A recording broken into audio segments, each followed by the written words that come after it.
Hello and welcome back. So in our Angular NgRx application, we have implemented the login and sign up functionality. So if I go to our application, here I'm on the login page and here I have entered an email and the password for that email.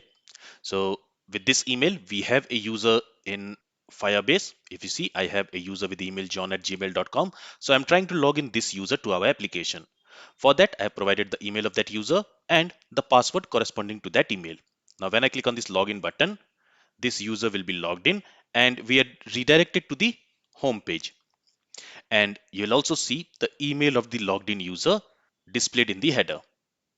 Now here, the problem is if I reload this application, if I refresh this page, now the user is no more logged in. And again, we can see the login and sign up page. The reason for that is when we are restarting our Angular application by clicking on this reload button, what happens is the entire state of our Angular application is getting reset. That means when we reload our Angular application, here we also have this auth state where we have this user property in this state. So when we reload our application, this user property is getting reset to null. And when this user property of this state is null, that means no user is logged in. So now what we need to do is once a user is logged in, we need to save that logged in user data somewhere. And next time when this reload button is clicked, we are going to read that logged in user data from the storage, and then we are going to assign this user property back with that logged in user data. So in this way, we will keep that user logged in even if the application restarts. Now, how are we going to do that? So what we are going to do is when a user login, when the user enters a valid email like john@gmail.com. So we have this user in Firebase and a valid password for that email. And when the user clicks on this login button, if the login is successful, in the response, we are going to receive the logged in user data. And we are going to save that data in the local storage.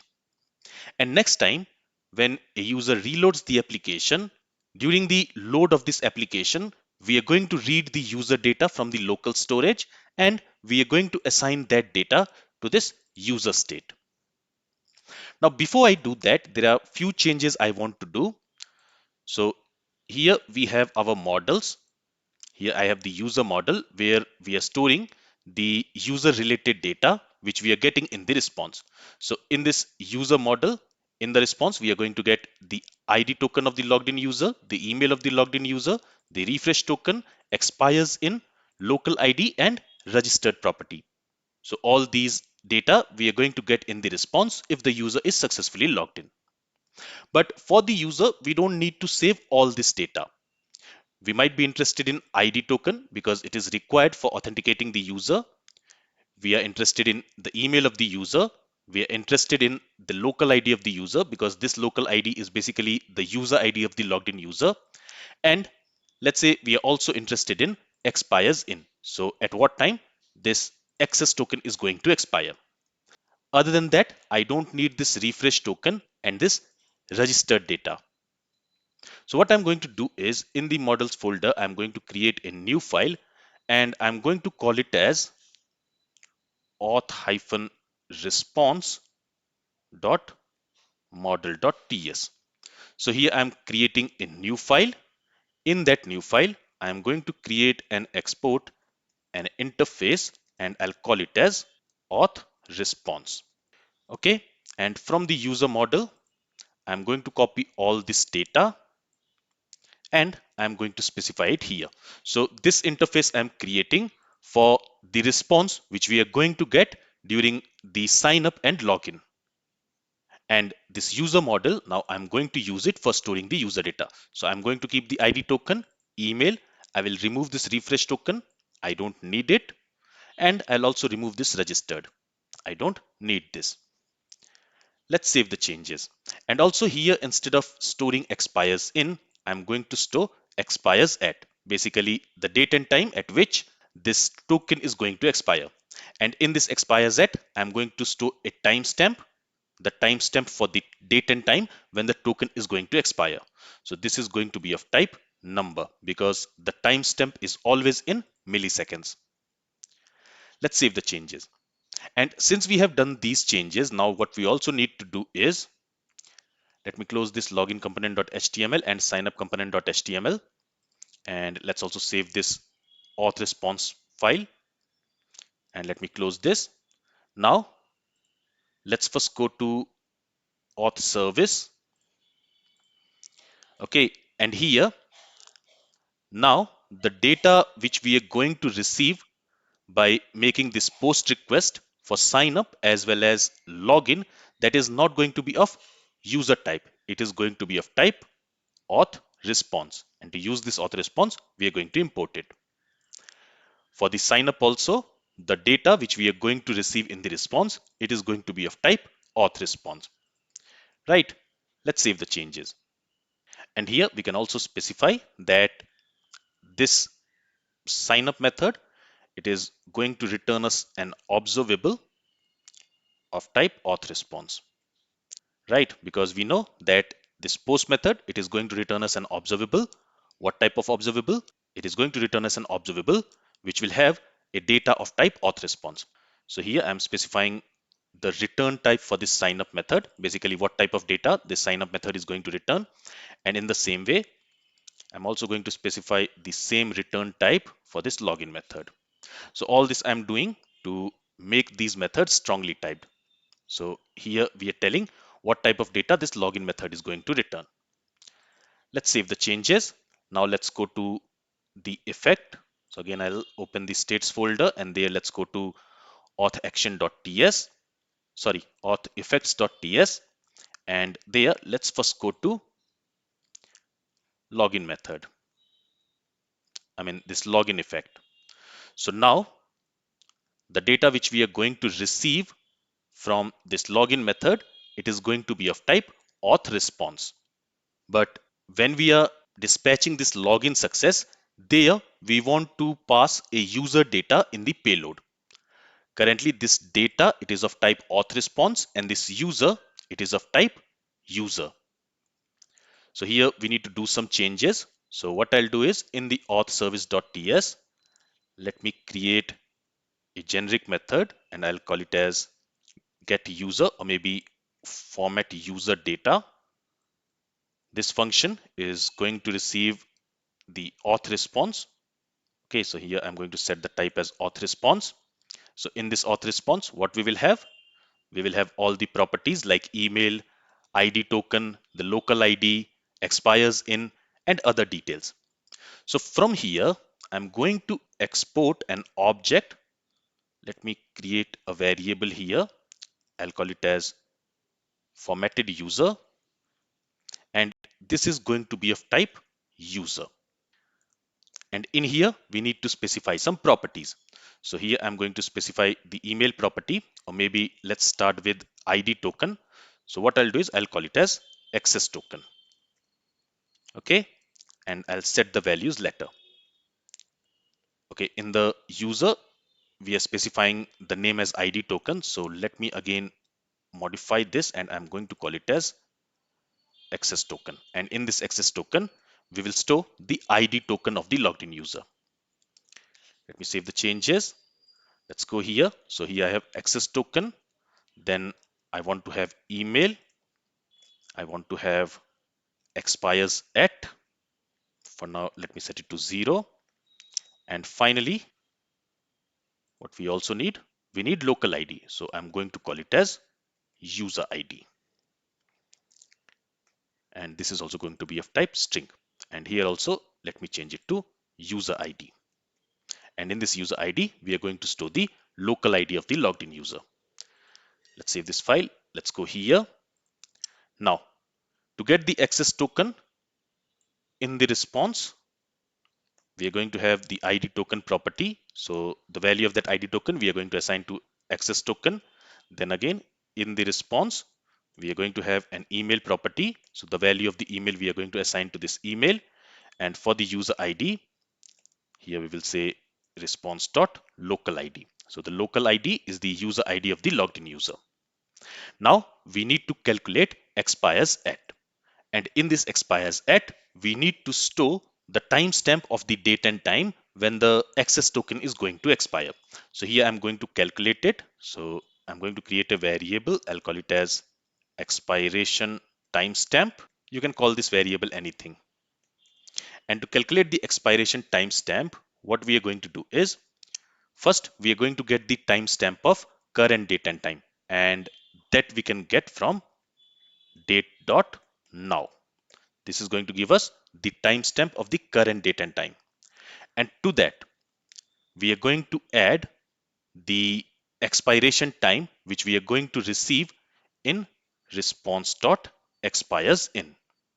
So this expiresIn property in the response, it is going to store the number of milliseconds after which the token is going to expire, and it will be stored as a string value. So first I'm going to convert it to number type by using plus before it, and this time is in seconds. So I need to convert it to milliseconds because, as I mentioned, the timestamp is always in milliseconds. Okay, so remember that this format user data we are going to call from within this map method, and this map method will be called when the user is trying to log in. So just after the user has logged in, we are going to call this method, and at that time the expiresIn will be 3600. So we are converting it to millisecond and we are adding it to the current timestamp. And this is going to give us the timestamp of the date and time when the access token is actually going to expire. And that I'm going to assign to this expiresAt. I'm assigning a timestamp here. And finally, I'm going to return this formatted user from this function. Let's save the changes. Now let's go to Auth effect, and here I'm going to call this .AuthService .formatUserData, and to this we are going to pass the response data. Response data we are going to receive in this data parameter. So let's pass it here.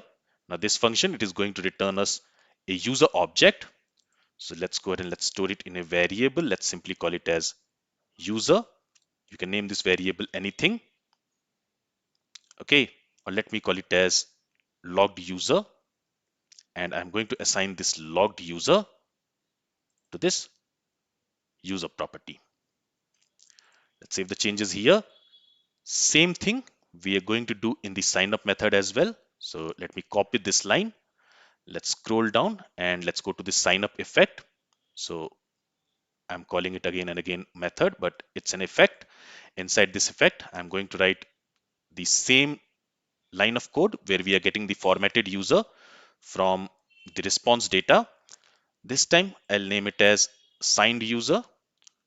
You can name this variable anything, but I'm going to call it as signed user. And now I'm going to assign this signed user to this user data. With this, let's save the changes. Let's quickly check if we have any error. You can see the application has compiled successfully. Let's also quickly test the login and sign up functionality. So here I'm going to log in john@gmail.com, and let's specify the password. Password is test1234. If I click on this login button, the user is logged in, and you can see the email of the logged in user in the header. If I refresh the page and if I go to sign up, let's create a new user, maybe Mary at yahoo.com, and let's say password is again test1234. And when I click on the sign up button, the sign up is complete and Mary is also automatically logged in after the sign up.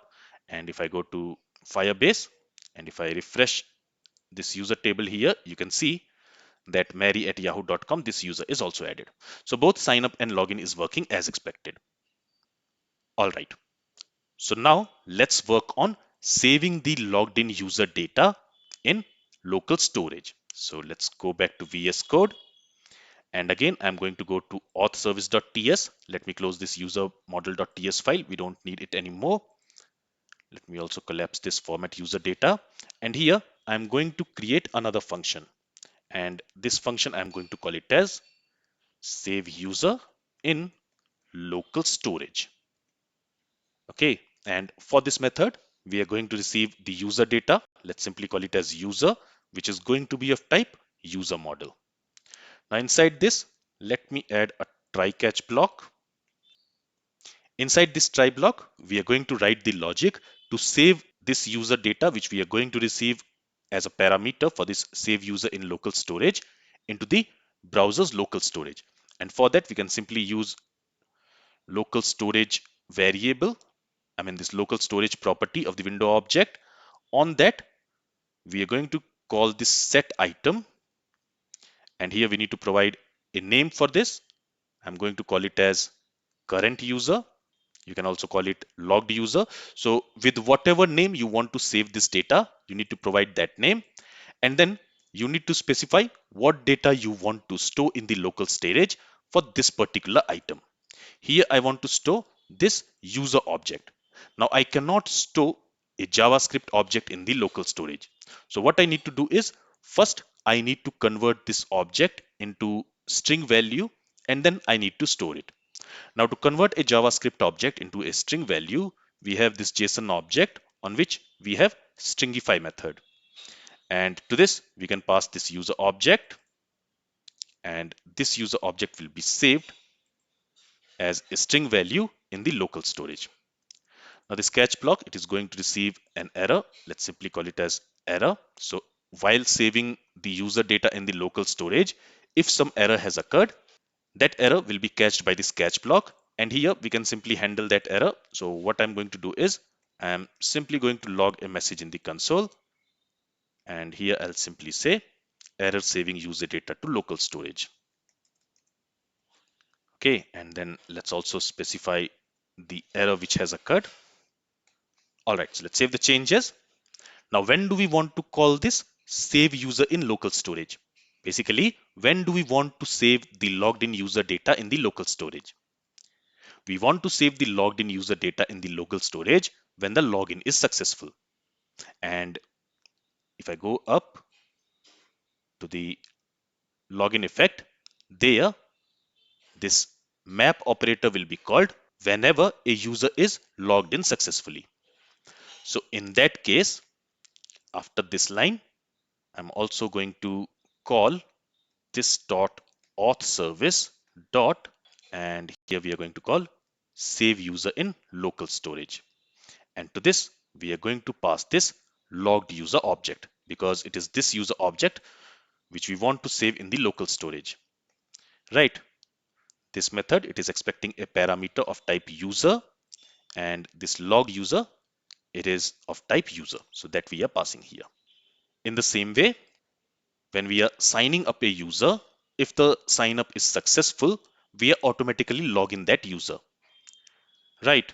So after the sign up, again, a user is logged in. So we are going to save that logged in user data in the local storage. So here the logged user data is present in the signed user variable. So here I'm going to pass signed user variable. And after that, we are dispatching this sign up success action in case of sign up.